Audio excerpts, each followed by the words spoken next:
Amenazan a uno de los jueces que conocen los procesos que se siguen en contra de Jacobo Bucaram Puley. La Fiscalía General del Estado y el Consejo de la Judicatura rechazan estos hechos y garantizan la seguridad del magistrado. Presidente del Consejo de Participación Ciudadana, Cristian Cruz, negó las acusaciones en su contra durante la comparecencia ante la Comisión de Fiscalización de la Asamblea por el juicio político que se sigue en su contra por la obtención presuntamente irregular de su carnet de discapacidad. Consejo Nacional Electoral inició el tratamiento de objeciones presentadas por organizaciones políticas contra los binomios Guillermo Lazo, Alfredo Borrero y Andrés Arauz, Rafael Correa. Tragedia en Salitre. Dos pequeños de 2 y 3 años se ahogaron al caer a un pozo cuando habían salido a jugar. Al cumplirse 15 días sin estado de excepción, Ecuador supera los 134.900 casos de COVID-19. Quito se mantiene como la primera ciudad con el mayor número de contagios. Así empieza la noticia, emisión estelar.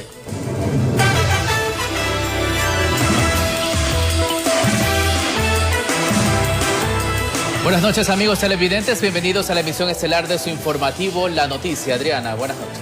Muy buenas noches a todos y bienvenidos. Atentos porque dentro de pocos minutos, 2 niños de 2 y 3 años mueren ahogados en un pozo. Los detalles de este trágico hecho más adelante. Y en instantes, extranjero se entregó a la justicia después de confesar que estranguló a su conviviente. Se lo contamos en pocos minutos. Iniciamos con el desarrollo de la información. La Fiscalía General del Estado y el Consejo de la Judicatura informaron sobre amenazas que recibió uno de los jueces que conocen los procesos que se siguen en contra de Jacobo Bucaram Puley. Dichas amenazas habrían sido efectuadas por extranjeros, mientras que el abogado de la familia Bucaram indica que ellos no tienen relación con estos hechos. Veamos.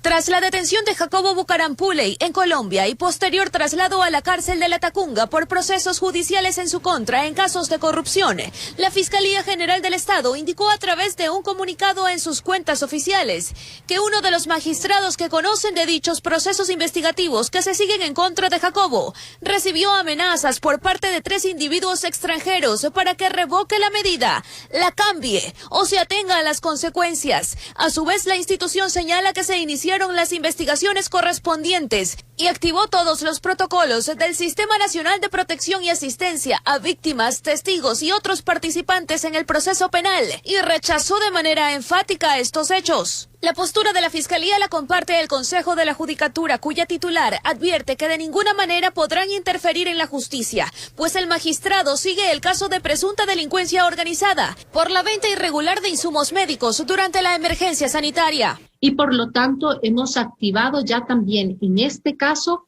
el protocolo para seguridad de nuestros jueces. Adicionalmente, el director provincial del Guayas ha facilitado la atención médica al juez. Hemos hablado con el juez para mostrarle nuestro total respaldo. Por su parte, el abogado de la familia Bucaram indicó que ellos desconocen quiénes habrían realizado las amenazas. Si bien nosotros reprochamos de sobremanera dicho aquel amenazas que fuera objeto, eso no significa que nosotros en este momento hayamos aceptado aquel y a decisión del mismo de ponerle en peligro al ordenar sea trasladado hasta el Centro de Rehabilitación Social de La Tacunga.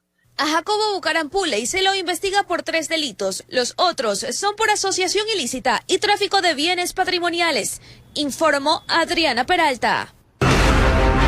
Los asentamientos irregulares se han proliferado en Guayaquil en los últimos años.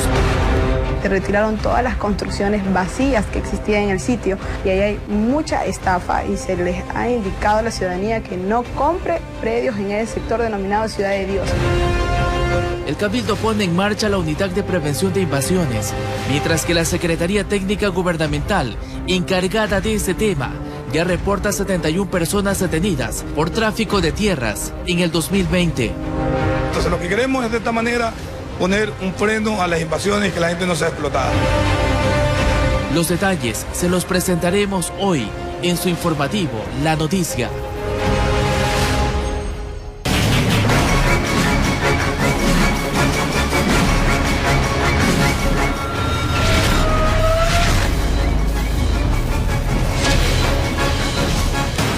23 ecuatorianos y un mexicano fueron aprehendidos en alta mar por tráfico de drogas. La embarcación transportaba 300 paquetes de cocaína cerca de las Islas Galápagos.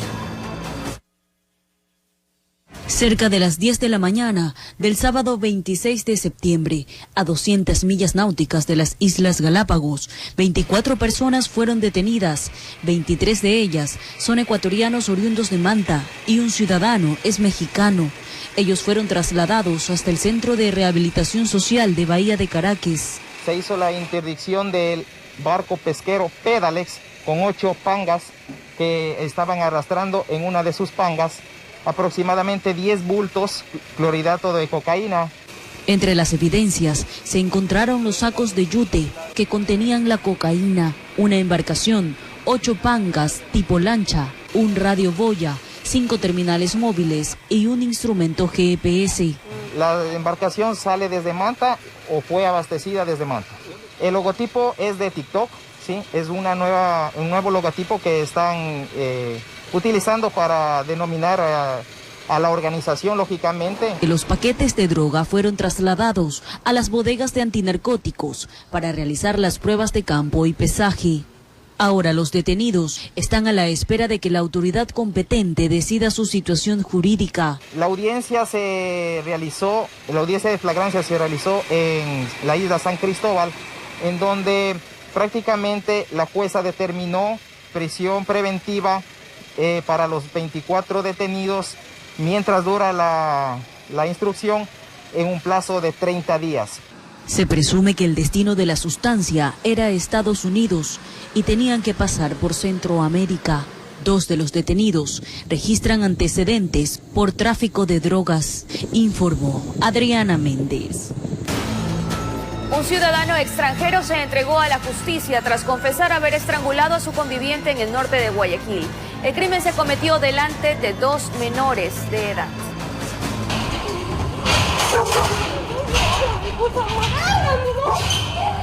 Agobiado, confundido y sin saber qué hacer, llegó hasta la terminal terrestre de Guayaquil pretendiendo tomar un bus que lo llevara lo más lejos posible. Pero fue suficiente con un arranque de arrepentimiento para buscar a un uniformado, a quien decidió confesarle el terrible acto que había cometido minutos antes. Se entrevista con una agencia del ATM y inmediatamente dan aviso a los miembros policiales. Avanzan a verificar primeramente si es verdad lo que indica el individuo o no. Encuentran este cadáver. El implicado tiene 35 años, oriundo de República Dominicana. La víctima era su joven conviviente, una ecuatoriana de apenas 21 años, cuyo cuerpo fue encontrado por los agentes tendido sobre la cama que ambos compartieron. Por versión del mismo indica que le estrangula con las propias manos. Entonces eso es lo que nos señala, y igualmente la víctima tiene esas características en el cuello. El crimen ocurrió en el bloque 4 de Bastión Popular Norte de Guayaquil. En el barrio todos recuerdan con cariño a las 2 personas.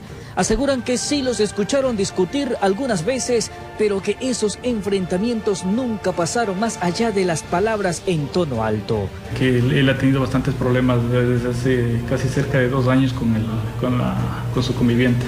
Sinceramente, nadie estaba presente en ese momento, nadie, solo él sabrá cómo la habrá matado. Ella era una chica muy, como le digo, le encantaba conversar, ser amiguera. La fallecida era madre de 3 menores de edad. 2 de ellos habrían presenciado el hecho violento registrado alrededor de las 23 horas del domingo. 5 años de edad, otra de 2 años de edad y un bebé de 1 año de edad, quienes han sido entregados por las unidades de DINAPEN a los abuelos. Informó José Morales. Y un policía fue herido de bala por un hombre quien le disparó desde su vivienda en Cuenca, provincia de Azuay. Los agentes acudieron al sitio luego de que moradores del sector dieron la voz alerta de que el hombre estaba realizando disparos desde el balcón de su casa. Ante una llamada de los moradores del sector de San Sebastián de la capital Azuaya, a través del ECO 911, manifestaban que un hombre realizaba disparos desde el balcón de su casa. La policía acudió al lugar constatando la realidad de la denuncia. Se pudo evidenciar a nuestra llegada de que efectivamente desde un balcón una persona provista de una escopeta había realizado ya algunas detonaciones y al momento de nuestra llegada lo seguía haciendo. El individuo, al ver a la policía, no bajó su arma, sino empezó a disparar a los miembros del orden. Fuimos recibidos con armas de fuego que fueron accionadas contra la humanidad de los policías. Una serie de tiros impactaron en un vehículo de la policía y de un automotor particular estacionado en el lugar. Además, producto de estos disparos, un agente del orden fue herido. Generó una herida a uno de los servidores policiales que nos encontrábamos acá. Él presenta en su pierna izquierda un proyectil de perdigón. Está siendo intervenido quirúrgicamente, está fuera de peligro. Este ataque, que se volvió peligroso, obligó a una fuerza especial a utilizar tácticas propias para este tipo de casos. Esto generó una intervención táctica policial con la ayuda de una bomba de aturdimiento. Se hizo una incursión en el domicilio. El individuo fue arrestado y llevado a las instancias judiciales para su juzgamiento. Además, se encontró en su poder otras armas y más balas. Sabemos que él tiene algún problema en su ámbito personal, vivía solo en este domicilio. Estaba provisto de 3 armas de fuego con una cantidad importante de cartuchos. Desde la ciudad de Cuenca, informó Francisco Ramírez. Y en Quito, uniformados del Distrito de Policía de Tumbaco evitaron que una mujer salte desde el nuevo puente del río Chiche. La joven de 26 años de edad señaló que quería terminar con sus conflictos personales. En medio de la oscuridad, cuando circulaban cumpliendo con el patrullaje nocturno, uno de los policías observó una silueta al filo mismo de las barandas. Al descender del vehículo confirmaron que no era un fantasma, era una persona de carne y hueso que antes de lanzarse como que lo meditó. Y fue en ese preciso momento cuando uno de los uniformados logró sostenerla. En el lugar podemos observar una señorita de 26 años de edad que se encontraba en el límite del puente hacia el abismo. Ya más calmada y con los nervios de punta, temblando del frío y quién sabe del miedo, comentó a sus ángeles de la guarda que quería terminar con sus conflictos personales que le ocasionaba a diario su anterior pareja. Aparentemente no sabía cómo manejar la situación y pedir ayuda a su nuevo conviviente. La señorita se encontraba en un estado depresivo y con síntomas de que tenía problemas en su hogar. Los policías del distrito Tumbaco comentaron que en el sector del Chiche a la semana tienen al menos un caso de personas que buscan atentar contra su vida. Muchos han desistido de suicidarse gracias a los patrullajes permanentes. O quién sabe, será el destino que aún les tiene sorpresas en este mundo terrenal. Dialogaron sobre las medidas de precaución, de apoyo psicológico en estos casos a su familiar, por lo cual quedó a buen recaudo con su señora madre. Así el puente nuevo sobre el río Chiche se ha convertido en testigo mudo de quienes buscan huir de sus problemas terrenales. En Quito informó Iván Casamén. Pese a los controles, los asentamientos irregulares se han incrementado en Guayaquil. El municipio porteño creó la Unidad de Prevención de Invasiones, mientras que la Secretaría Técnica del Gobierno, que lucha contra ese problema que crece favoreciendo a traficantes de tierras, ha detenido a 71 personas en lo que va del año solo en la provincia del Guayas. Veamos. Era el 2010 cuando el anterior gobierno envió a retirar a cientos de casas de madera y declaró eso como una zona libre de invasiones en distintos sectores de Guayaquil, y así los desalojos continuaron periódicamente. Pero durante 2018, 2019 y 2020, los asentamientos irregulares se incrementaron. Los cerros que estaban vacíos ahora se encuentran así, nuevamente poblados, como en Ciudad de Dios. Siguen construyendo más casas, siguen viniendo más gente. ¿De dónde? De todos lados viene gente mala, más gente mala viene a refugiarse. ¿Ven un solar vacío o ven la casa que nadie habita? Ve que nadie habita y se mete. 1, 2, 3 días busca un comprador y vende. Como hay solares y casas vacías, que a veces también se corre peligro de donde se pueda meter cualquier persona que no deben estar allí. Manifiestan que las autoridades realizaron varios controles, pero que no fue suficiente. Y aquí volvieron a construir estas viviendas. Algunos dicen que no hay dónde más vivir, que la situación económica les obliga a pagar desde 800, 1.500 y hasta $2.000 por un solar en estas condiciones. ¿Hace cuánto usted llegó aquí? En abril del 2018. ¿Le vendieron? Sí. ¿Cuánto el solar? 800. La vez pasada hubo una reunión allá atrás en otra cuadra que iban a hacer unas reuniones sobre seguridad. ¿Quiénes? Unos dirigentes, dicen ser dirigentes. ¿Cómo se llaman ellos? Yo no tengo conocimiento. ¿No? De los terratenientes no quieren hablar por temor. Según la subsecretaria técnica de asentamientos irregulares, Evelyn Montalbán, en el presente año han realizado el retiro de 1.690 estructuras. Han sacado de estos sectores no autorizados a 5.070 personas y 71 ciudadanos han sido detenidos por venta o tráfico de tierras en delito flagrante, solo en Guayas. Se retiraron todas las construcciones vacías que existían en el sitio, pero las personas que estaban ahí, los dirigentes, comenzaron a vender esos predios.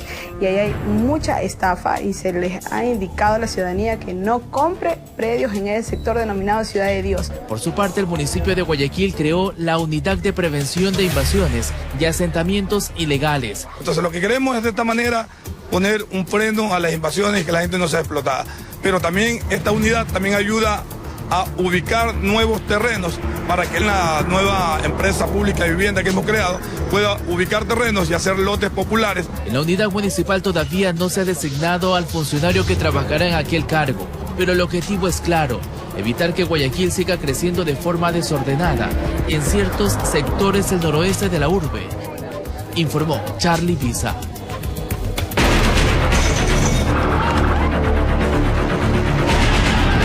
11 días de protestas, 10 muertos,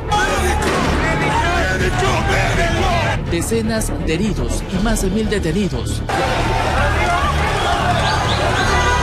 Fue el saldo del paro nacional de octubre de 2019, que inició con la eliminación del subsidio de los combustibles. Por eso he firmado el decreto que libera el precio del diésel y de la gasolina extra. Y que convirtió a Quito y otras ciudades de la sierra en zona de enfrentamiento entre gremios indígenas con la Policía Nacional y las Fuerzas Armadas.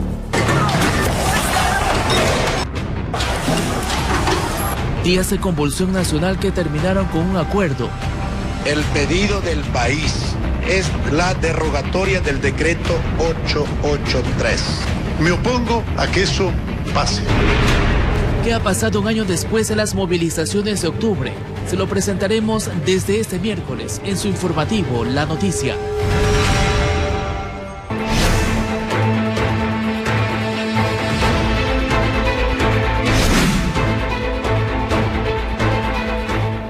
Al cumplirse 15 días sin estado de excepción, Ecuador supera los 134.900 casos de COVID-19 y Quito se mantiene como la primera ciudad del país con el mayor número de contagios. El irrespeto ciudadano preocupa a las autoridades. Este último fin de semana se registraron 519 aglomeraciones a escala nacional.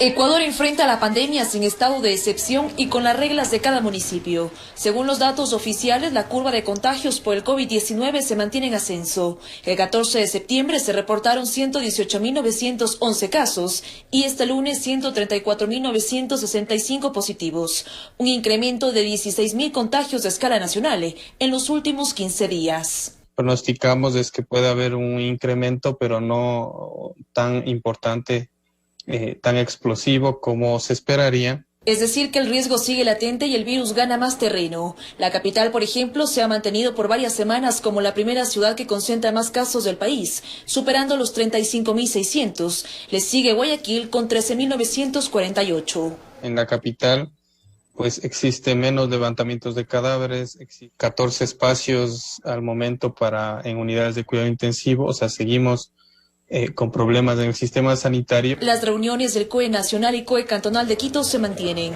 Antes, 7 parroquias presentaban más casos. Ahora se suman 9 parroquias rurales a la lista, en las cuales se reforzarán los controles operativos y sanitarios. El 38% de las parroquias a medir son parroquias rurales, lo que esto se está expandiendo hacia la ruralidad.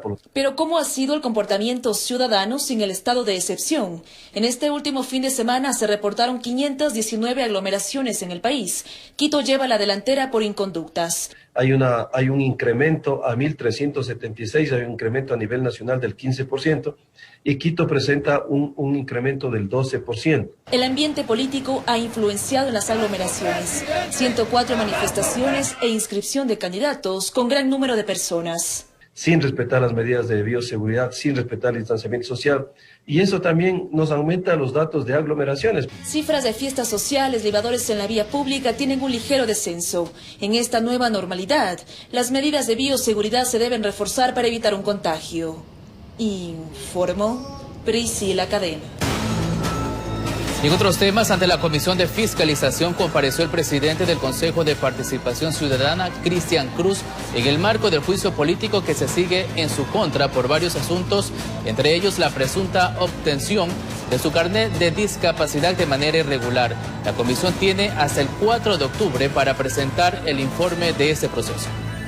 Que los señores asambleístas y el pueblo ecuatoriano podamos entender de qué se trata. La comparecencia de Cristian Cruz estuvo copada de cuestionamientos realizados por los integrantes de la Comisión de Fiscalización. ¿Usted conocía que la ley de discapacidades establece que el momento en el cual una persona presenta una discapacidad debe, y esto es mandatorio, presentar su carnet de discapacidad en la renovación de la licencia? En concreto, la mayor parte de las intervenciones de los legisladores se enmarcó en preguntar a Cruz sobre la obtención de su carnet de discapacidad.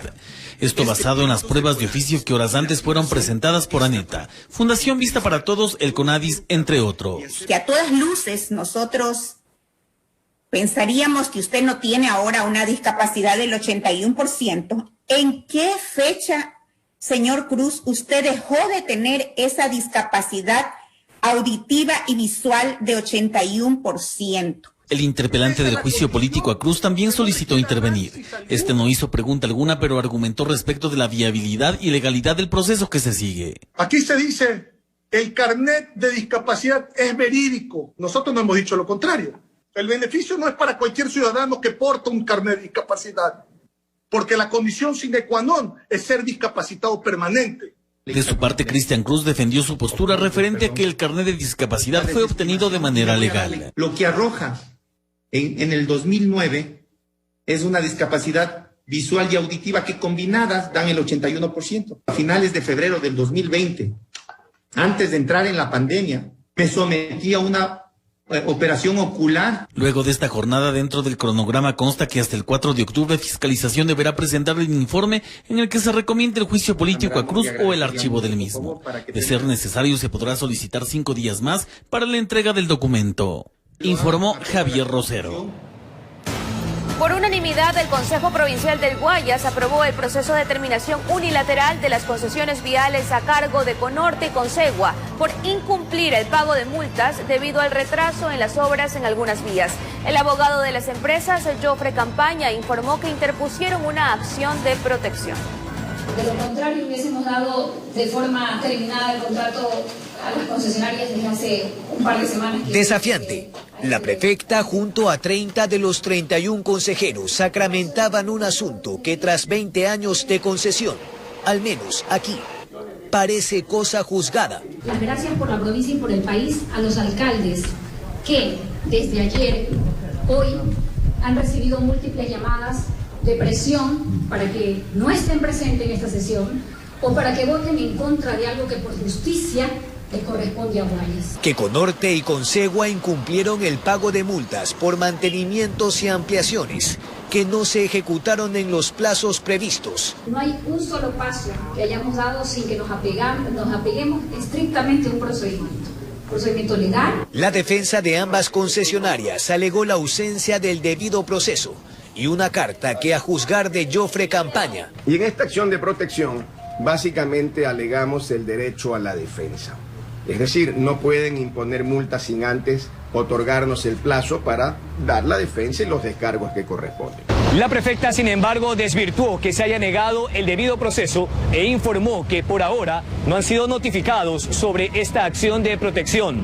Lo que viene, dijo, es la transición administrativa por estos lados del anillo vial en la provincia de Guayas. Pero este consejo asegura no estar solo. Se han recogido cientos de millones de dólares, pero que en definitiva la ciudadanía no ha visto prácticamente, ni nosotros los usuarios de las carreteras, hemos visto que ha habido un resarcimiento. Este martes se fijaría fecha y hora para que se vuelvan a ver las caras. En el juzgado, informó Jorge Escobar. Es momento de una primera pausa comercial, pero al volver les tendremos todos los detalles del caso de 2 niños de 2 y 3 años de edad que murieron ahogados en un pozo. Los detalles de ese trágico hecho al volver.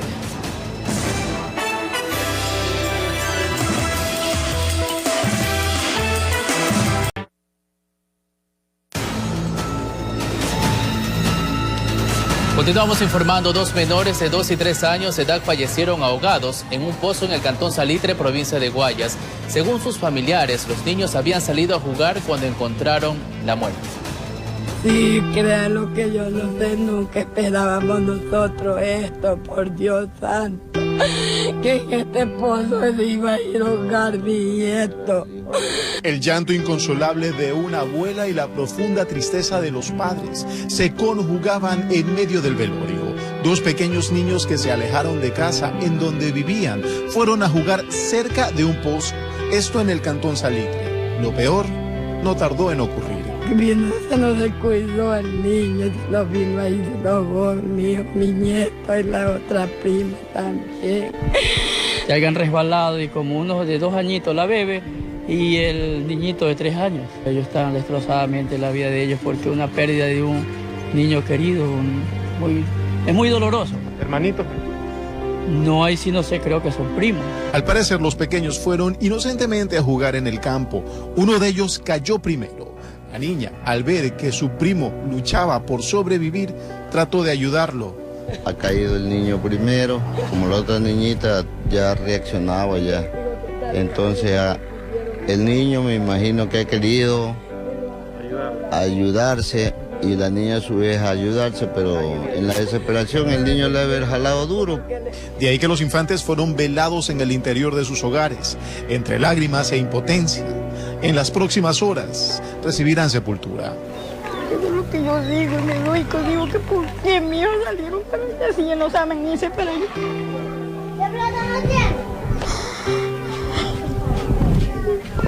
Informó Julio César Saona. Cambiamos de tema. Andrés Arauz, precandidato presidencial por el correísmo, asegura que la participación de su binomio para las elecciones de 2021 está en amenaza. Arauz teme que el Consejo Nacional Electoral los anule y no permita que participen en las elecciones del próximo año. Para el candidato a la presidencia de la República por Centro Democrático, Andrés Arauz, las cosas para el reemplazo de su binomio son fáciles. Esto debido a que Rafael Correa no podrá ser su candidato a vicepresidente. Nuestra legislación electoral es clara, si es que hay un candidato que no cumple, se lo debe reemplazar. Sin embargo, dice que en su organización política se sienten amenazados. Esto se debe a varios pronunciamientos que expertos en derecho y hasta el propio vicepresidente del Consejo Nacional Electoral han realizado. Hemos visto pronunciamientos de uno de los miembros del Consejo Nacional Electoral y estamos claros que hay una presión por parte de ciertas autoridades sobre la autoridad electoral para que nos impidan la participación. Pero fuera de ese razonamiento, los entendidos han sostenido más de una vez que es imposible reemplazar la candidatura vicepresidencial por Centro Democrático. Esto debido a que no existe. Jurídicamente, Rafael Correa no ostenta ninguna precandidatura a la vicepresidencia de la República. Y en esas condiciones hemos venido sosteniendo insistentemente que al no ostentar ninguna precandidatura, él no puede ser reemplazado. Usted no reemplaza algo que no existe. Con ello el dilema sigue, pues solo el CNE tiene la última palabra respecto de este tema. Situación que se torna complejo, pues este lunes el director nacional de asesoría jurídica del Consejo Nacional Electoral presentó su renuncia al cargo con carácter de irrevocable. Informó Javier Rosero. Y Juan Fernando Velasco renunció a su cargo como ministro de Cultura para empezar la campaña electoral e impulsar su candidatura a la presidencia. El reconocido artista dijo que su intención es renovar la patria. El hambre, la violencia, la discriminación. Empezó su discurso recordando las falencias del país y se comprometió a superarlas desde la presidencia. Dijo que busca un Ecuador justo y equitativo, una patria nueva. Está en juego el futuro de millones de compatriotas y de varias generaciones que quedarían sin ningún tipo de oportunidad. Les invito a sumarse y a comprometerse y acompañarme a cumplir el sueño de ver al Ecuador grande, próspero, con oportunidades, con condiciones de vida dignas. Son las palabras de Juan Fernando Velasco, artista con trayectoria de más de 30 años, que aspira a gobernar desde Carondelet. Su binomio es la empresaria María Fernanda Pesantes. Mil gracias a todos mis colegas, amigos y a todas las personas que en estos años de carrera me han apoyado y dado su cariño. Además anunció su renuncia al Ministerio de Cultura y Patrimonio, en el que se desempeñó durante 1 año y 3 meses para dedicarse a la campaña electoral de cara a las elecciones del 2021. Ha sido una tarea que he llevado adelante de manera comprometida y honesta, transparente, como debe ser. Velasco pertenece al movimiento político Construye Ecuador. Informó Jorge Salazar. El Consejo Nacional Electoral inició el tratamiento de 2 objeciones presentadas por organizaciones políticas. La una es contra el binomio Guillermo Lasso-Alfredo Borrero y la otra contra Andrés Arauz y Rafael Correa. Esto mientras Juntos Podemos inició el trámite de inscripción.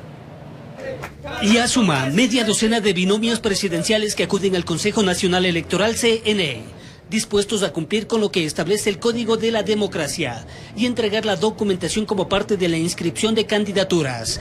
Paul Carrasco estuvo en la prefectura de La Suay y esta vez le apuesta a la presidencia de la República.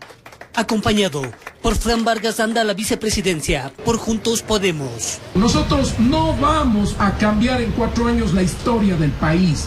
Nosotros vamos a poner las bases para hacer las cosas bien, pero no solos, sino juntos con la población. Sin embargo, son conscientes que su candidatura no podría progresar porque Podemos fue eliminado por el CNE del registro de partidos y movimientos políticos y está en marcha un recurso que presentaron ante el Tribunal Contencioso Electoral. Mientras no exista pronunciamiento de este organismo, Podemos puede continuar en el camino hacia Carondelet.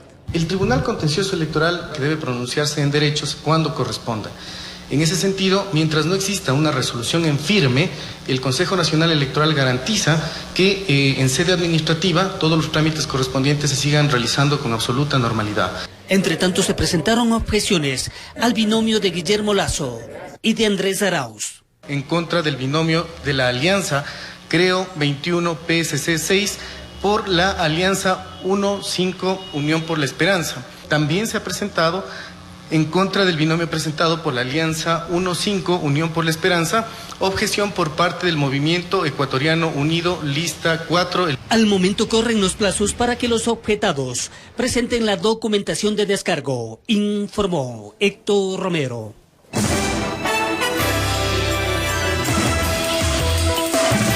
De regreso a nuestro país, el más reciente acuerdo alcanzado con el Fondo Monetario Internacional podría ratificarse esta semana. La decisión del directorio daría al país $4.000 millones hasta finalizar este año. El pasado 28 de agosto, el presidente Lenín Moreno dio a conocer un nuevo acuerdo alcanzado con el Fondo Monetario Internacional, esta vez de $6.500 millones, que serán destinados a la protección social y reactivación económica. Un mes después se aspira a que este programa sea aprobado por el directorio del multilateral. La reunión podría darse el próximo 30 de septiembre. Yo creería que lo que va a hacer el directorio del fondo en estos días es simplemente formalizar algo que ya se acordó. La luz verde de la dirección del FMI dará paso a un desembolso inmediato de $2.000 millones y antes de terminar el año de $2.000 millones más. Y sin duda que va a ser de beneficio para el país, toda vez que esto sí involucra liquidez adicional a la economía y a las cuentas públicas, a las cuentas fiscales. Este nuevo programa implicará otra carta de intención que está siendo pulida, pero que a breves rasgos ya se conoció su contenido. El programa establece ciertas medidas que van a ser adoptadas por este gobierno y otras que tendrán que ser adoptadas por una siguiente administración. Se habla también nuevamente de reducción de gastos, no solo corrientes, sino también de capital, algo muy duro para el país, y también se habla de reformas tributarias integrales. Por otro lado, los expertos sugieren que la situación política actual del ministro de Finanzas, arquitecto de estos acuerdos con el FMI, no tendrían implicaciones en la decisión del multilateral. La reunión ya de directorio, donde se pone el sello, está acabándose, finalizándose la carta final, ¿no es cierto?, de compromisos. No me parece que el tiempo le va a dar como para que esto genere suficiente ruido para que no se avance con este proceso. Desde los años 80, Ecuador alcanzó 13 acuerdos con el Fondo Monetario Internacional, pero solamente 3 de estos cumplieron los compromisos, informó Carolina Basante. Y de esa manera también finalizamos la emisión estelar, Adrián. Hasta mañana, una buena noche.